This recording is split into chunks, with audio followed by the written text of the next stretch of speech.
We're going to go over two sections. We're going to go over sections 14.1 and then later we're going to go over sections 14.2. The first thing we're going to do is kind of go over our equations for lesson 1 and then we'll do a couple problems and then we'll go over our equations for lesson 2 and do a problem for that. So here are the three equations we have for 14.1. This F right here stands for the force, and in this case that's specifically going to be the force of a spring. And force is always measured in newtons. Skipping ahead a little bit, both of these K's are going to stand for the same thing, which is our spring constant. And our spring constant is going to be measured in newtons over meters. And then finally, both of these x's are going to be the same thing, and that is the distance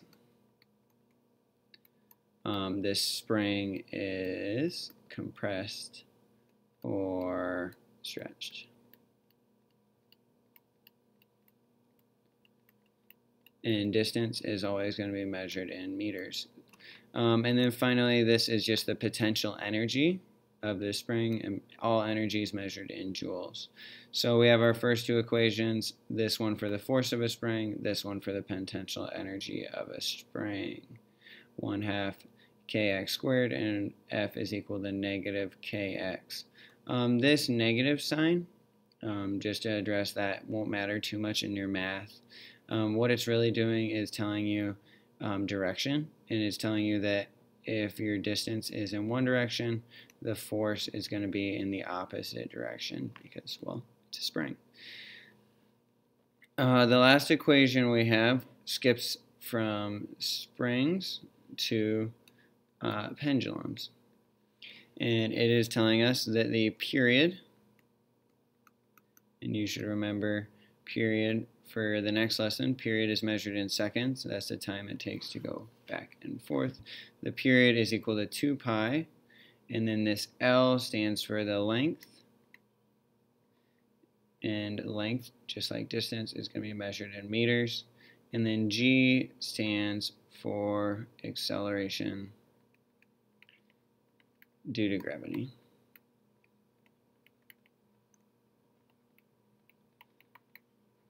So like here on most of Earth, it's 9.8 meters per second squared. Alright, so let's try a couple problems. Alright, in this one we have a string or a spring stretches by 18 centimeters when a bag of potatoes weighing 56 newtons is suspended from its end. So determine the spring constant. Our spring constant, remember, was K. In this one I'm given a distance and a force. So I'm going to go ahead and use that first equation on the last page, which was F is equal to negative KX. So for my X, X is measured in meters, that's distance, so I need to take my 18 centimeters and divide it by 100 centimeters per meter. So I'm going to have 0.18 meters. Then I do not know K, so I'm going to write a K right here. And I'm going to set that equal to the 56 newtons. So what I would do next would then take my 56 divided by negative 0.18, and I would figure out that my spring constant is, well, this would be a negative 56 newtons because it's just direction. Like we said, those are going to not really matter. Even if we didn't put that down here, you would just get a negative 310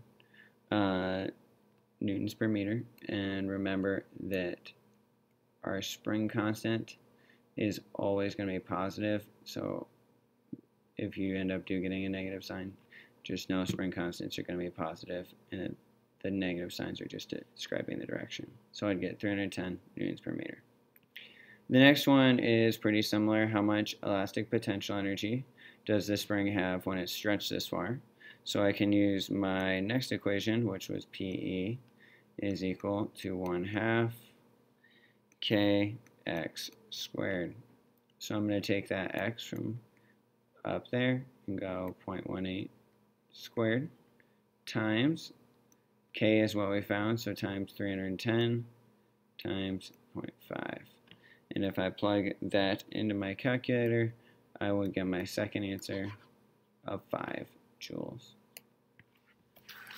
So our second and last question of lesson 1 is going to have a pendulum, and it says a pendulum with a length of 36.9 centimeters and a period of 1.22 seconds. What is the gravitational field at the pendulum's location? So our pendulum equation was period is equal to 2 pi times the square root of L over G, and they're asking us for G. So I could plug in some other things. I could plug in my 1.22 seconds, set that equal to 2 pi times the square root of, and then I need to change that to meters just like I did in the last problem. So 0.69 meters divided by G, which is what I want. So I need to solve for G, so to write out the new, I would multiply or divide by 2 pi. So I'd have 1.22 divided by 2 pi. And then I would need to square both sides to get rid of my square root. So squared, and I'd have that equal to 36.9 m over G. What I could do would be just flip that, so multiply by G, and then what I would end up doing is going G is equal to 36.369 meters divided by 1.22 divided by 2 pi squared. And if I plugged all of that into my calculator, I would find out that we're probably on Earth because G is equal to 978 newtons, or sorry, meters per second squared. Okay, so our section 2 problems. In section 2 we have 2 equations. Well, we have first an honorary equation back from one of our first chapters, which is V is equal to D over T. Just a reminder, that's velocity, which is measured in meters per second. It's distance, measured in meters, over time, measured in seconds. So from lesson 1 we had T, which is equal to the period, measured in seconds. This V also stands for velocity. The 2 F's stand for frequency. Frequency is measured in hertz. So same thing, hertz. And this lambda, kind of upside down y, is equal to wavelength. And wavelength is measured in meters. So let's go ahead and try one kind of long problem for this. Alright, so a sound wave has a frequency of 192 hertz and travels the wavelength of a football field, 91.4 meters, in 0.271 seconds. So what is the speed of the wave? I'm going to use my V is equal to D over T equation. Plug in 91.4, divide by 0.271, and I'll find out that it is traveling 337.3 meters per second. What is the wavelength of the wave? So in order to find wavelength, I'm going to use lambda is equal to V over F. I just found velocity, so I'm going to plug in my 337.3. I'm going to divide by frequency. Frequency is measured in hertz. They gave us that. So divide by 192. And I'm going to find out that I have a wavelength of 1.76 meters. And then it's going to ask me what is the period of the wave. My equation for period, or to get period, I could take frequency, it's 1 over period. And if I flip that around, that could tell me that the period is going to be equal to 1 divided by the frequency. So I can take 1 divided by 192 and find out that the period of this wave is 0.005 seconds. Lastly, it asks if the period or the frequency were changed, what would the new wavelength and period be? In order to do that, I just basically have to redo 2 and 3, but with a new frequency. So I could really quick redo those, plug in my 337.3, divide by my new frequency, and get 0.76 meters for my wavelength. And then I could plug in my period is equal to 1 over the frequency.